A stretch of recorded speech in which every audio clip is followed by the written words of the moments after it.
jueves a la noche, Jueves Santo, algunos habrán quedado, y otros ya habrán llegado y están mirando. Gracias por hacerlo. Hay tiempo de reflexionar, de pasar en limpio algunas cosas. Por ejemplo, Sudamérica. Porque Sudamérica aparece como consigna, aparece a veces como lema y a veces aparece como un tema poco pensado, poco desbrozado. Hace poco hubo un anuncio por parte de una gran empresa brasileña, privada pero con injerencia estatal, Vale, de suspensión indefinida de una inversión comprometida en Mendoza. ¿Qué tiene que ver esto con la relación? ¿Va a dañar, no va a dañar? ¿Es el apocalipsis como piensan algunos? ¿O se puede arreglar a tiempo? ¿Qué magnitud tiene? Y hay otros temas. Bueno, hay elecciones en Paraguay, hay elecciones en Venezuela, el 14 de abril. De manera que la vecindad viene movida, en algunos casos, por suerte. Tenemos un panel de izquierda a derecha. Oscar Laborde, gracias por estar acá. Representante, que es un cargo de subsecretario virtualmente, eso en la Cancillería, ¿no es cierto? Representante para la integración. Representante especial para la integración, Martín. Perfecto. Eric Calcaño, diputado nacional, Frente para la Victoria, gracias. Marcelo Zaguer, investigador de Flaxo, gracias también.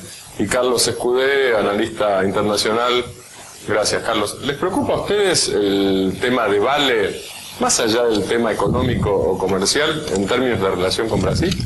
¿A alguno le preocupa? Bueno, siempre sucede que haya entre dos grandes países que tienen grandes intereses este tipo, y además en un proyecto de integración como el que de la naturaleza que se está dando en Sudamérica, siempre pueden existir obstáculos. Luego, cuando uno toma los casos más o menos virtuosos que puede ofrecer lo que fue la integración europea, siempre ve que hay problemas. El tema no es tanto en no tener problemas, sino en saber resolverlos, algo que la política debe conducir a la economía, y me parece que en ese sentido va a haber sin minimizar los obstáculos, tener el ámbito para resolverlos a nivel político, máximo entre dos personas, dos mujeres de Estado, como son Dilma y Cristina. La integración ha avanzado justamente a partir del manejo eficiente de conflictos, diríamos, lógicos, ¿no? Los presidentes defienden los intereses de sus pueblos y de sus empresarios. Entonces es natural, esto no es, digamos, la relación amistosa política y la coincidencia no tiene que ver con después cada uno tiene que enfrentar lo suyo, ¿no? Que recuerdo cuando se nacionaliza Petrobras en Bolivia, efectivamente Lula tuvo que también manejar una situación para con Evo, pero yo apuesto mucho... Ahí fue especialmente complicado porque además Evo nacionalizó con el ejército y Lula lo que le dijo en aquel momento es nacionalizar está bien, pero no hacía falta con nosotros el ejército, ¿no? Bueno, pero sí, por eso digo, quiero llevar a aquel extremo el ejemplo, porque si en aquella ocasión se superó, cuando hay voluntad, lo que sí está claro que es bueno que, digamos, este tema enfrente en nuestro gobierno, porque sí que están defendiendo nuestros intereses, no que, digamos, en aras de una alianza ideológica se están descuidando los intereses. Entonces me parece bien que Dilma, lógicamente, tiene que defender los intereses de una empresa privada muy poderosa que tiene injerencia del Estado, y Cristina tendrá que ver cómo o resuelven los temas para que Vale siga invirtiendo o se hace con alguna alternativa. Las presidentas no hablaron.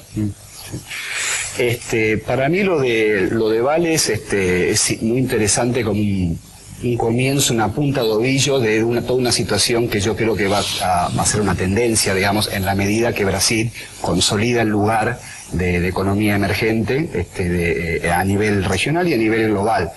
En el sentido concretamente de que las empresas brasileñas en los últimos años, como es sabido, cada vez tienen mayor proyección, y donde hay una coalición entre empresarios, algunas empresas concentradas, que se han sido en parte concentradas porque había una política para favorecer eso, con instrumentos públicos como el BNDES, el Banco Nacional de Desarrollo de Brasil.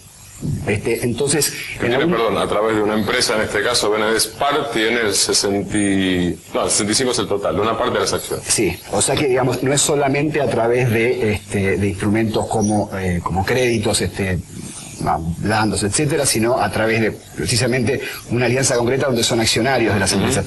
Entonces, en algún punto yo creo que eso, lo que pasa ahora con Vale, pone un escenario donde en realidad invita a una reflexión política mucho más madura, me parece a mí, en cuanto a qué tipo de integración regional, qué tipo de acuerdos y marcos de referencia necesitamos ante una realidad que es la transnacionalización de las empresas, de las inversiones, no solamente brasileñas, pero que en este caso tiene un componente muy, digamos, en un sector especialmente sensible para la Argentina, que es el tema energético. O sea que bueno, va a desarrollar más. Pero... Sí, bueno, yo simpatizo muchísimo con los esfuerzos del gobierno nacional por timonear el comercio exterior argentino en estas circunstancias tan duras. Pero como veo que todos se han puesto del lado, ¿no es cierto?, argentino, yo voy a tratar de transmitir un poco cuál es la sensibilidad brasileña respecto a la cuestión. Es una cosa que gira principalmente en torno del hecho de que, por motivos de fuerza mayor, que yo puedo comprender, a partir de 2011 ha habido un cambio radical en las reglas del juego del comercio exterior argentino. Y lo que ellos sienten es que ya no disponen libremente de las importaciones de bienes y servicios que son indispensables para una empresa de la envergadura, ¿no es cierto?, de este proyecto para la producción de cloruro de potasio. Es decir, digamos, se necesita llevar a cabo permanentes flujos de bienes y servicios que son muy difíciles de instrumentar en estos tiempos. Van a tener problemas cuando llegue un momento en el giro de remesas, y están padeciendo el establecimiento de dos tipos de cambio. Entonces, frente a esta situación, bueno, pues, en fin, aparentemente se han frustrado mucho y se quieren ir. ¿Qué quieren que les diga? Yo tuve que ir a un congreso en Chile en la primera semana de enero, ¿no es cierto? Entonces fui a mi computadora, hice el trámite frente a la AFIP, me permitieron comprar una determinada cantidad de pesos chilenos. Entonces fui con ese permiso a las casas de cambio. Nunca funcionó el sitio de la AFIP en las casas de cambio, cuestión que yo me tuve que ir a Chile sin comprar mis pesos chilenos, prácticamente con una mano atrás y otra adelante. Lo que será la problemática de Vale en estas circunstancias, ¿no es cierto? Digamos, yo pongo mi caso micro.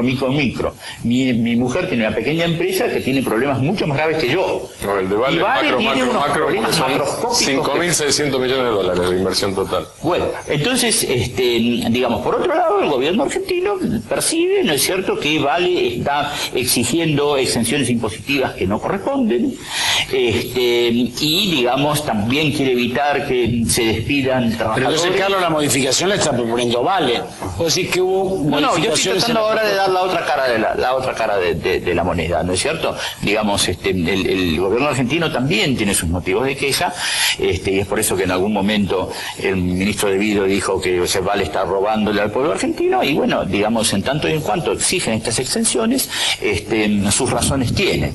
La cuestión es que efectivamente estamos frente al típico problema que se genera en situaciones difíciles, una situación en que, reitero, es muy difícil timonear al comercio exterior argentino, pero es decir, al comercio, sí, especialmente al comercio exterior bilateral, al comercio bilateral argentino-brasileño, pero para poner una nota de optimismo aquí, yo le cerraría diciendo que en 2012 se ha producido una contracción del déficit bilateral del 73%. Y esto es gracias a los éxitos proteccionistas del gobierno argentino. Yo no sé si después no va a haber un coletazo que sea totalmente contraproducente, ¿no? Porque estas cosas a veces ocurren. El proteccionismo produce reacciones, como el intento de Vale de abandonarnos. Pero la cuestión es que, digamos, mientras en 2011 tuvimos un déficit estructural en nuestro comercio con Brasil de 5.804 millones de dólares,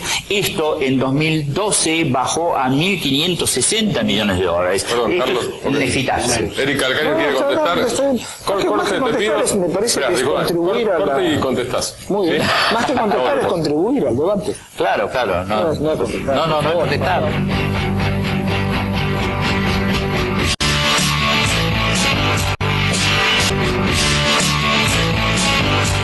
Argentina, Brasil, problema terminal o no, la mesa dice que no, por lo menos se saca la conclusión acerca de que el tema de Vale no es un tema terminal, que tiene arreglo. Eric Calcaño estaba por decir algo. Justamente me parece que en las decisiones de inversión de empresas de la importancia de Vale, también juega el lugar donde van a ganar más dinero. Quizás en Brasil ahora que han descubierto potasio también en otros lados y piensan hacer otro tipo de explotaciones donde sí van a beneficiarse de exenciones impositivas. Bueno, quizás desde el punto de vista económico, desde el punto de vista del balance de la empresa, lo que queda al final del día, les va a convenir más invertir en otro lado. También deberíamos interrogarnos nosotros a nivel regional si esta carrera de yo te saco más impuestos que el de al lado va a ser productiva o no, o también cuál es el efecto multiplicador que puede tener la inflación.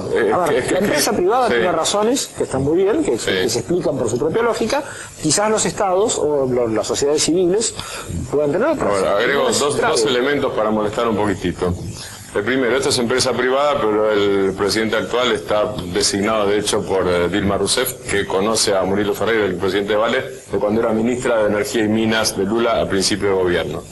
Segundo elemento, tanto argentinos que piden reserva de identidad en este caso, pero a quienes consulté, como brasileños, dicen que uno de los problemas que podría estar en parte de la solución de la reducción de costos es la excesiva ramificación de problemas que tiene la inversión. No es solamente la inversión en Mendoza, es derechos de paso de ferrocarril, temas con intendencia, etcétera, etcétera, etcétera. Con partes virtuosas, no sé quién sos vos, te acordás virtuosas, ¿no es cierto? Con partes virtuosas y algunas partes que parece que, como no son virtuosas, podrían reducirse. Sí. Para mí lo interesante de esto es que los conflictos van traccionando debates, es decir, y procesos que, en el mejor de los casos, van llevando a situaciones superadoras de los conflictos. Y creo que lo que pasa acá es que la agenda de los temas cada vez se complejiza más, y las discusiones o los acuerdos, cuando los hay, todavía son muy endebles, muy básicos. Voy a un ejemplo concreto, ya que estamos hablando de Vale. Porque Vale no es, la vemos acá, pero es una empresa multinacional que está en 38 países. Es la segunda minera más grande del mundo. Y la primera en hierro. Sí, la primera mineral de hierro. Por ejemplo, el año pasado, en el 2012, en Suiza, que también tiene inversiones, el Tribunal Federal de Suiza falló en contra de Vale, le pone una multa de 233 millones de dólares, porque tiene Vale un acuerdo fiscal con Suiza, con una exención impositiva, un incentivo. Y lo que viene haciendo Vale durante el año 2000, si no recuerdo, 2006 al 2009, triangulando y metiendo en Suiza todas las ganancias de sus inversiones en los distintos países, para aprovechar precisamente ese hueco o ese beneficio que tiene ahí en Suiza. Bueno, eso ha sido demostrado y ha fallado la Corte en contra, y le están sacando parte de los beneficios fiscales que tiene. También el año pasado, Vale ha sido denunciada, está siendo investigada en Mozambique y en Guinea. En Mozambique por irregularidades en relación a las comunidades que fueron reubicadas a partir de proyectos de minería que tenían ahí, y que un montón de cuestiones que eran parte del acuerdo que no fueron respetadas, etcétera. Y en el caso de Guinea, mucho más complicado aún, donde hubo una situación de violencia, donde intervino la policía y el ejército, y donde por conflictos laborales entre la empresa y la comunidad, que había un acuerdo para empleo local, etcétera, que no fue respetado, arguyen algunos, donde hubo 6 muertos, y donde ahí está puesta la discusión fuerte, donde cuál es la complicidad, digamos, que tiene Vale en ese... el diagnóstico, hay el diagnóstico de que hay un problema. Erika Alcani dijo al principio que no había que minimizarlo. Vos das ejemplos internacionales. Tampoco hay que magnificarlo. Tampoco magnificarlo, exactamente. Tenemos también Carlos se puso para resolverlo. Carlos se puso abogado del diablo, ¿no es cierto? Más o menos. A cierto punto. Pero yo quiero recordarles además que la cuestión de Vale no es la única que está enturbiando las relaciones bilaterales con Brasil. Otra cuestión muy importante es la crisis de la integración del sector automotriz. Es decir, digamos, es decir, que este es un sector clave para la Argentina y para muchos países en el mundo, y resulta que nuestro déficit comercial frente a Brasil es de casi 7.000 millones de dólares, es decir, mucho más que el déficit global entre Argentina y Brasil, ¿no es cierto? Es decir, perdón, Carlos, cada uno de los dos países y cada uno de los dos gobiernos, y cada una de las dos presidentas inclusive, presidentas, cancillerías, estados, yo digo pueblos, pero bueno, los Está defendiendo los pueblos votan. No, digo otra cosa. Cada uno sostiene, y lo hace, que el otro es su principal aliado. Sí, pero Alianzas estratégicas cada país tiene muchas. Digo, con ninguno, Brasil no dice de ningún otro país que es su principal aliado. A tal nivel. Bueno, Martín, Argentina, Por eso tampoco si me permitís, Martín, hacer una cosa agonal entre la Argentina Exactamente, y Brasil. por eso, Perdón. si me permitís, Sí. ¿cómo no vamos a ser aliados estratégicos si Brasil representa el 21% de nuestras exportaciones totales, ¿no es cierto? Y representa tanto como el 29% de nuestras importaciones totales. Es decir, digamos, si no somos aliados de Brasil, estamos solos en el mundo. Realmente esta es una complementación que no se puede sustituir, por lo y menos. para Brasil estamos comercialmente entre los 4 primeros. Digo. Exactamente. Pero a mí me parece que digamos, la conducción política que le han dado tanto Dilma como Cristina, antes Lula y Néstor, Incluso al no hablar de esto todavía, ¿no? no hablar de esto, de conducir el proceso hasta en las empresas amigas de los estados, a mí me hacen ser optimista. Digo, también veamos. Por ahí podemos dejar una imagen equivocada en el sentido de que solamente son dificultades en nuestra relación con Brasil, y efectivamente lo que nos ha salvado, ¿por qué nosotros tenemos esta situación en Sudamérica tan diferente a Europa? No tiene que ver que hemos elegido el camino de la integración y asociarnos ya el crecimiento del comercio interregional. Me parece que tiene todo que ver. Aparece un conflicto, no hay que subestimarlo, no hay que exagerarlo, hay que permitirle que se dé tratamiento político, hay que ver, estamos en el momento donde hace días que se acaba de conocer, por lo menos públicamente, la decisión de Vale. Démosle un poquito de tiempo, donde cada vez Argentina dijo, vamos a seguir igual, Vale dice, nos vamos porque es insoportable. Bueno, es el comienzo de un proceso de negociación. Es un problema minúsculo al lado de lo que está pasando en Grecia y al lado de lo que está pasando en Chipre. Bueno, enhorabuena que se Chipre. preocupa más de esto. Ahora, No. una pregunta, Carlos. No solo la importancia del comercio entre Argentina y Brasil, sino la composición también creo que es distinta, ¿no? Ahí hay más que por sectores primarios contra manufacturas, ahí tenemos un comercio bastante dividido por ramas, ¿no? Sí, es verdad, pero más, Tenemos más valor agregado y más por allá de Brasil. esta discusión, ¿no es cierto?, tan comercial, yo diría que las relaciones entre Argentina y Brasil, y las relaciones también entre Argentina y Chile, son ejemplares para el mundo entero. Es decir, la Argentina y Brasil tuvieron una guerrita de baja intensidad entre 1825 y 1828, antes de que existiera el Estado alemán, que solo fue creado en 1871, y a partir de ese momento se dedicó a hacer la guerra, ¿no es cierto?, destruyendo una y otra vez. Y la Argentina y Chile, en 200 años de independencia, no han tenido jamás una guerra. Es decir, que realmente nosotros representamos no solamente una zona de paz, sino que además estamos más integrados en un sentido profundo que aquellos países que se presentan como los paradigmas de la integración institucional y cuya integración realmente está resquebrajándose. Lo que está sucediendo en Chipre, es decir, es claramente una señal, pero es una señal aterradora, porque, digamos... ¿Aterradora por qué, Carlos? Porque lo que muy poca gente sabe es que lo que pasa en Chipre es, en alguna medida, responsabilidad de los chipriotas, pero principalmente responsabilidad de la Unión Europea.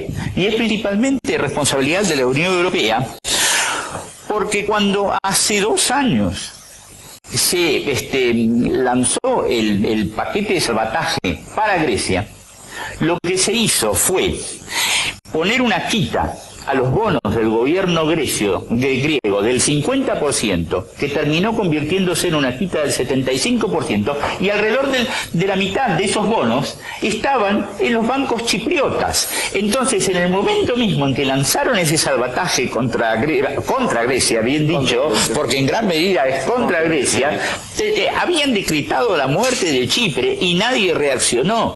Esto que está sucediendo ahora es... Ahora, ¿cuánto tiene esto de crisis de paraíso fiscal, además de todo? Pisos de paraíso fiscal, por supuesto. Chipre trató de ser un paraíso fiscal, lo consiguió... ¿Cuánto tiene esto de crisis de paraíso fiscal? Digo? ¿Cuánto tiene esto de crisis de paraíso fiscal? Digo, crisis en un país que además es paraíso fiscal.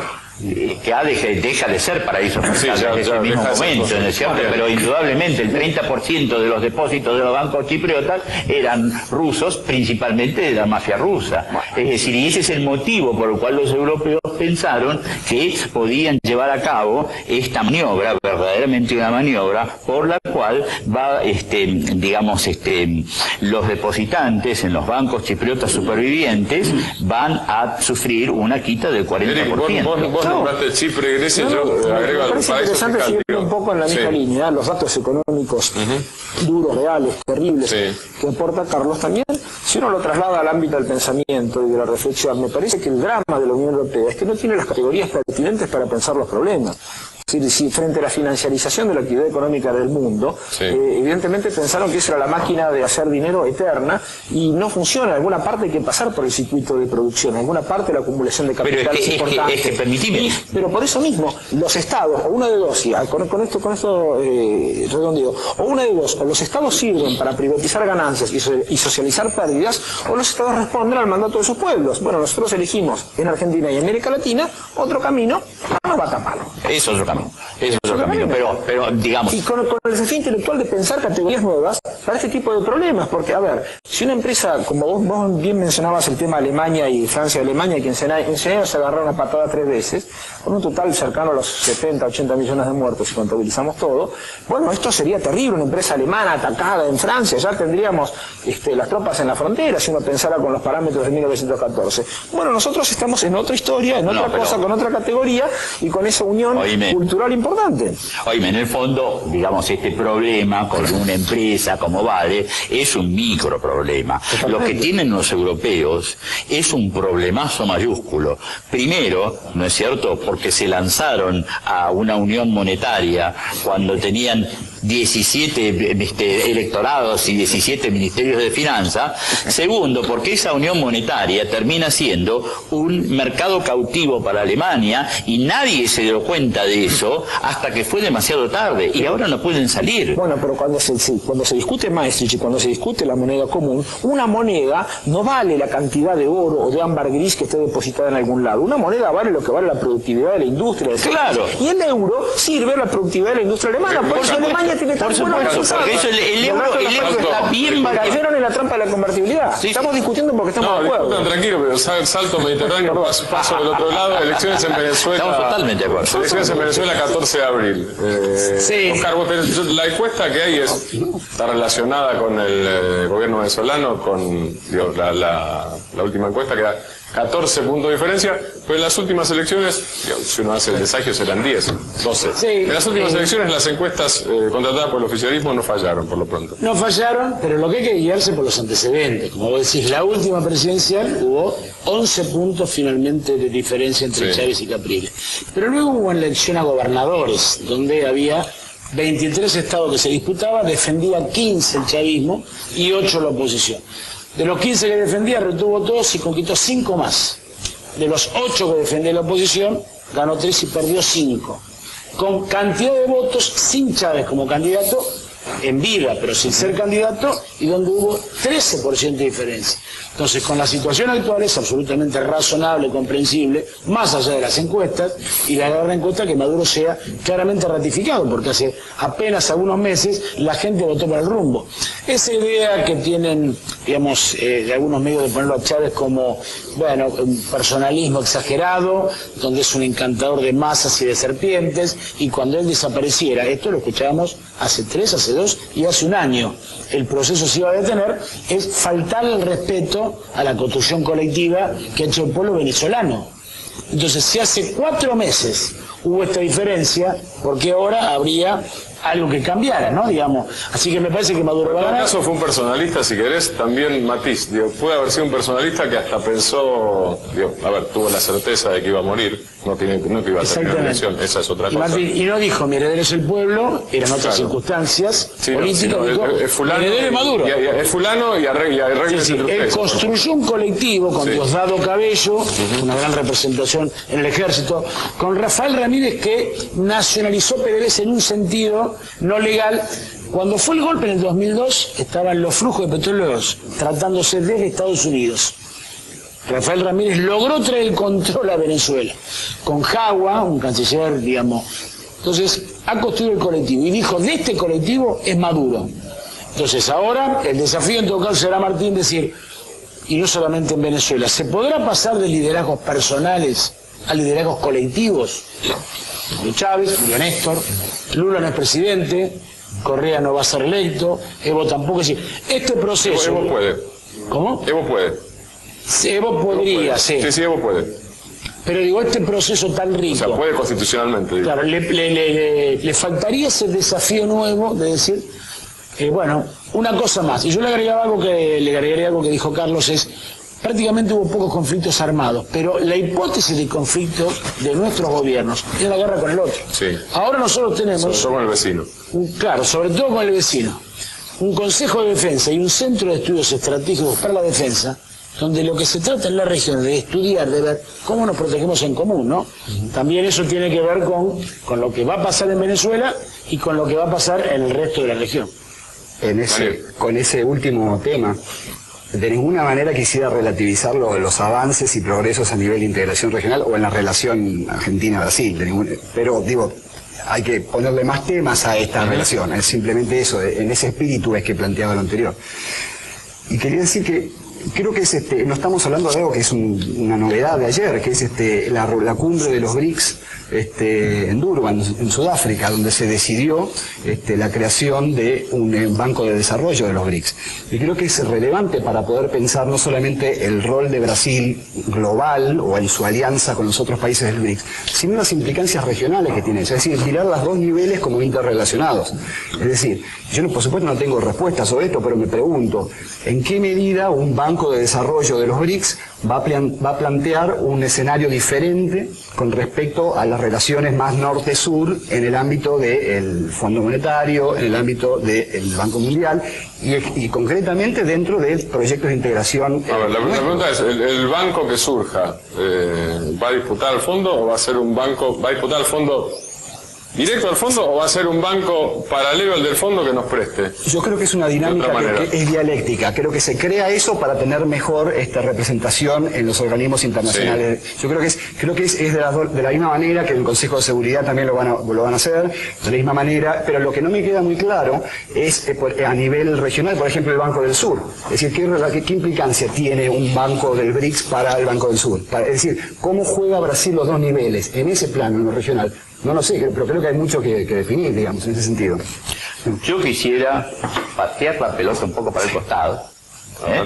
No voy a ser de abogado del diablo esta vez, pero algo parecido, ¿no? Y es decir lo siguiente: más allá de los enormes méritos de Chávez reduciendo la pobreza en Venezuela, sigue habiendo diferencias enormes entre nuestro gobierno y el gobierno de Chávez y su sucesor en Venezuela. Estoy pensando en este momento en el hecho de que hace pocos días en la Comisión de Derechos Humanos de la ONU la Argentina condenó a Irán por violaciones terribles de derechos humanos y Venezuela, por el contrario, defendió a Irán a muerte. Yo creo que es muy importante decir esto porque en semanas recientes la oposición argentina ha querido hacerse un festín con el memorándum Argentina-Irán sobre el atentado a la AMIA y ha pretendido decirnos de que a partir de ese momento el gobierno argentino es un aliado de Irán y prácticamente ha pasado desapercibido el hecho mucho más importante de que nuevamente, a tono con lo que viene haciéndose desde 2006, comenzado por Néstor Kirchner y seguido por Cristina Fernández, ha sido la política argentina de condenar el terrorismo iraní y las violaciones de derechos humanos de Irán. Y desde este punto de vista, es decir, los dos gobiernos siguen representando cosas diferentes. El pueblo argentino creo que representa una cosa distinta al pueblo venezolano en este sentido. Propongo tema específico, relación con Irán y Venezuela también. Nos tenemos que ir por eso. Vale. Vamos al siguiente bloque. Les agradezco a los cuatro por haber estado aquí. Muchas gracias.